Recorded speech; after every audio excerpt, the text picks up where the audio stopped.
안녕하세요. 배당의 민족입니다. 오늘은 2024년을 앞두고 배당금 투자 시 꼭 필요한 준비물에 대해 소개를 해보겠습니다. 오늘 영상은 꼭 끝까지 시청하시어 여러분의 안정적인 현금 흐름 달성까지의 시간을 단축시켜 가시길 바라겠습니다. 배당금 투자를 시작하기에 앞서 미국 기업에 투자를 해야 할지, 국내 기업에 투자를 해야 할지 많은 고민이 되는 것이 사실입니다. 또한 ETF로 투자를 하는 것이 좋은지, 직접 기업에 투자를 하는 것이 좋은지에 대한 고민도 많이 하게 됩니다. 그래서 오늘은 이와 같은 고민을 해결해 보기 위해 세금을 아낄 수 있는 방법 5가지에 대해 소개를 해보겠습니다. 첫 번째는 ISA 계좌를 활용하는 방법입니다.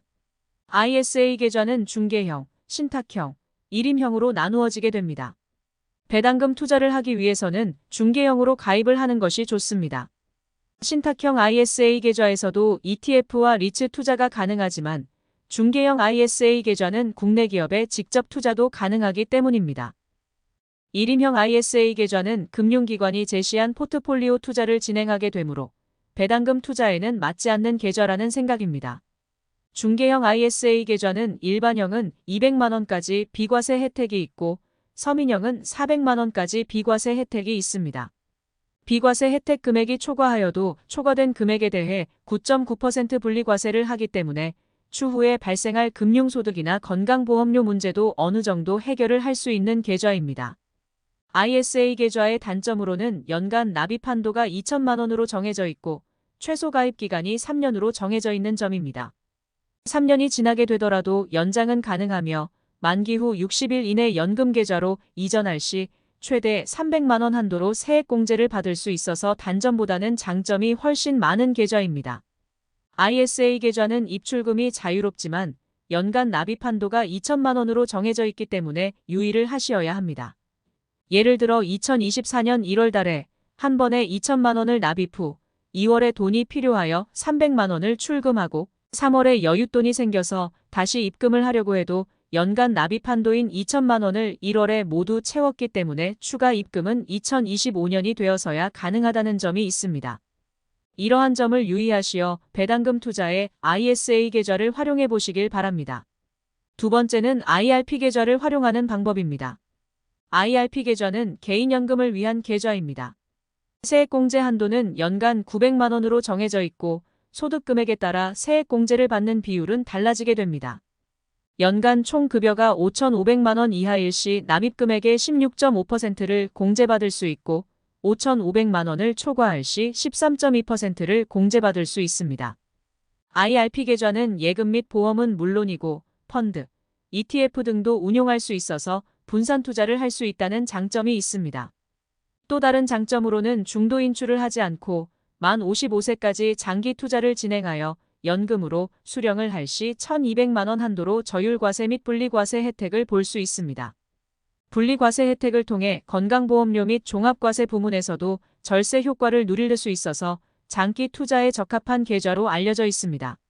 하지만 IRP 계좌로 배당금 투자를 할 시 개별 기업에 직접 투자는 불가능하며 펀드 또는 ETF로 투자를 진행해야 한다는 단점이 있습니다. 또한 ETF 펀드 등 위험자산의 비중이 70%를 넘길 수 없고 중도 인출을 하게 될 경우 세액공제 혜택을 받은 금액은 모두 뱉어내야 한다는 단점이 있으니 유의하시어 활용을 해보시길 바랍니다. 세 번째는 연금저축펀드를 활용하는 방법입니다. 연금저축펀드는 앞에서 설명드린 IRP 계좌와 아주 유사한 계좌입니다. 세액공제 혜택은 동일하고 연간 납입 한도도 동일합니다. 단, 세액공제 한도 금액은 연간 600만 원으로 한도가 정해져 있고 IRP 계좌에 300만 원을 추가하여 900만 원까지 세액공제를 받을 수 있습니다. IRP 계좌와는 다르게 ETF, 펀드 등 위험자산에 투자할 수 있는 비율이 정해져 있지 않아서 조금 더 공격적인 투자 성향을 가진 분들에게는 연금저축펀드가 더 유리한 모습입니다. 가입기간은 5년 이상이고 만 55세 이후에 연금으로 수령할 시 과세이연의 효과가 있어서 장기 투자에 적합한 계좌입니다. 70세 미만 연금으로 수령할 시 5.5%의 세율이 부과되고 80세 미만 연금으로 수령할 시 4.4%, 80세 이후 연금으로 수령할 시 3.3%의 세율만 부과되게 됩니다.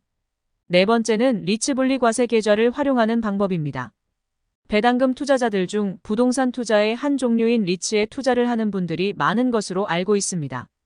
기존 2023년 말까지 신청이 가능했으나 3년이 연장되어 2026년까지 가입이 가능한 것으로 변경이 되었습니다. 공모리츠로부터 3년 동안 받는 배당 수익에 대해 투자금액 5천만 원 이하에서 9.9% 분리과세 혜택을 받을 수 있습니다. 최소 가입 기간이 3년이라는 단점이 있지만 9.9% 분리과세로 인해 배당소득세도 낮출 수 있고 혹시 모를 금융소득 종합과세, 건강보험료 부과도 피해갈 수 있는 절세 계좌입니다. 가입한 증권사를 통해 직접 분리과세 신청을 꼭 해주셔야 혜택을 받을 수 있으니 참고하시길 바라겠습니다. 현재 투자 가능한 공모리츠는 23개가 있으며 종류는 영상 속 내용을 확인해 보시면 될 듯 싶습니다. 해당 종목만 리츠 분리과세 계좌에서 투자가 가능하기 때문에 이 점 유의하시길 바라겠습니다. 2023년 12월 29일 기준 23개 상장 리츠에 대해 확인을 해보겠습니다. 1년에 한 번 배당금을 지급하는 것도 있고 4번 지급을 하는 종목도 있습니다.